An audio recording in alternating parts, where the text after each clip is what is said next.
Hi everybody, my name's Elijah and welcome to my YouTube channel Songwriting for Songwriters. Each week in 2023 I'm setting a songwriting challenge, a focuser, a creative idea for you to go away and think about in your songwriting for the week ahead. And many of you are writing songs per week and you are videoing those and sticking them on YouTube, and then you are putting that link to your song in the comments of each week's video that I put out, and then I'm coordinating those into a playlist. And it's great to hear those songs, and it's great to hear you connecting with each other and commenting on each other's songs. So please subscribe to this channel, it's nicely building, and please share it with any of your songwriting friends. I appreciate all the comments and shares and commitment to this. This week's challenge came about through a conversation I was having with a friend who's a songwriter, and he was talking about, he was questioning himself about how authentic he was being in terms of how much of him was in his songs. And he's written lots of songs about subjects and people. And so we had a chat, and I was suggesting to him that he go away and do what I'm about to suggest to you now, which is about being authentic to who you are. Now, John Lennon is my hero, and he was a complicated dude. He had a lot of facets to his personality, and as an artist he was able to write like rockers, like Come Together, or like psychedelic songs like Lucy in the Sky of Diamonds, or universal love songs, All You Need Is Love, Imagine.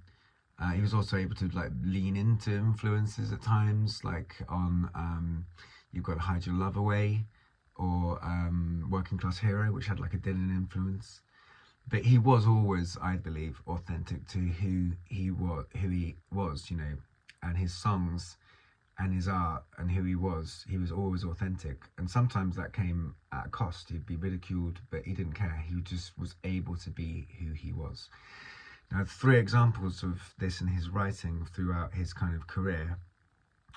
Let's start with Help. Now, that's a huge hit by the Beatles, and at the time he's obviously going through Beatlemania, but the vulnerability in what he's saying there is like, help me, I'm lost, help. When I was younger, so much younger than today, I never needed anybody's help in any way, but now those days are gone, I'm not so self-assured. That's pretty aware songwriting, and his ability to connect to his feelings of like, help me, it's pretty powerful at that young age. And to be that kind of successful for a big song, to be saying help. So there's an example of him connecting and being authentic. Now, he could have just been Mr. Cool and just like, I'm not, you know, macho, and he also was that, but he was able to express his vulnerability at a point where super famous, you know. And that to me is what really in some ways marked the Beatles out to be different, because there's 3 different writers, but his connection to his vulnerability and his feelings was a big part of what I think pushed the Beatles forward as a creative unit and as songwriters. Another time he does this is on a song called Jealous Guy, which started out as a song called Child of Nature, which he wrote in Rishikesh with the Beatles when they went to see the Maharishi. And that song, Child of Nature, is quite naff. You can hear it on the Beatles anthology.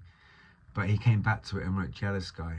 And again, he's able to connect to his feelings of like, in a way, not being a good man, being jealous. You know, I didn't mean to hurt you. I didn't mean to make you cry. I was just a jealous guy. He's connected to his feelings, his vulnerabilities, his weakness, admitting he's jealous.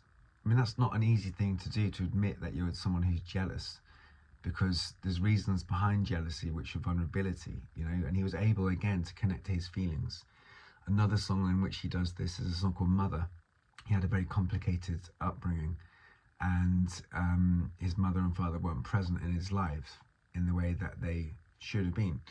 And I remember listening to this as a kid, about 7 years old, one Christmas. My mother was in the kitchen cooking, and I put the Shaved Fish plastic Ono band vinyl on and listened to Mother. And I remember feeling almost embarrassed that my mum might hear it, because here's a guy in pain singing, Mother, I had you, but you never.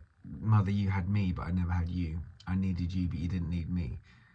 Again, like super vulnerable, and his ability to connect to those feelings is quite rare and quite profound, really, that he would be a bit happy enough to be so vulnerable to let people hear his vulnerability and his feelings and his pain, really, and his weaknesses. So this week's about authenticity, and I believe in those examples he was very authentic, and was always very authentic, really. Even when he wasn't being, he was kind of authentic, and then years later he could come back and talk about he was just being an idiot. He was able to be very honest, really, and authentic to who he was. So I'm not asking you to necessarily write a song which you expose your flaws and weaknesses, but I'm asking you to kind of consider that, really, and to connect to who you are. We all are at different stages in our lives. We've all been through different things.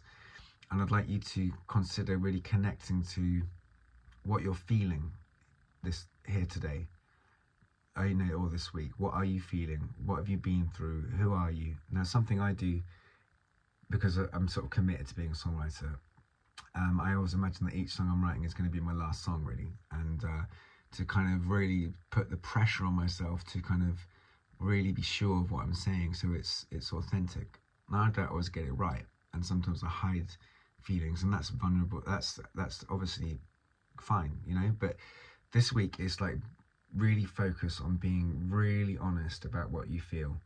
And when you're writing the music, sometimes if we write a riff or we've got a chord progression, it might be leaning into like post-punk or blues or jazz, and we might just go there because there's a formula to those things, which is fine. But I want you to consider, like, each note, each chord change, each melody, like, is that really super connected to your authenticity as a writer, or are you leaning into something which is like a sound or a style? Which is fine.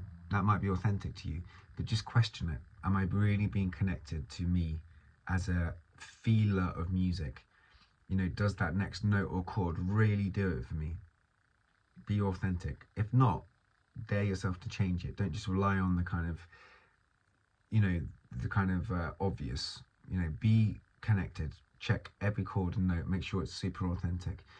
And lyrically, just be brave enough to be honest and be authentic. If you're really happy and having a great time, be authentic to your happiness.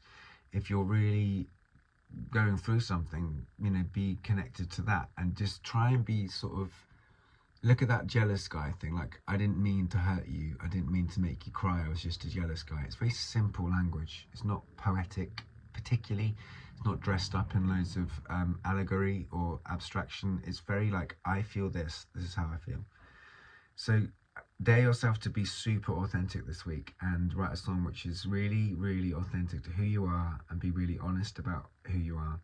I'm not asking you to expose anything, which you're not comfortable with, but just dare yourself to be super authentic. And I'm also not saying that songs that have been written so far for this challenge aren't authentic. They all are. They're all expressions of who you are, which is super authentic.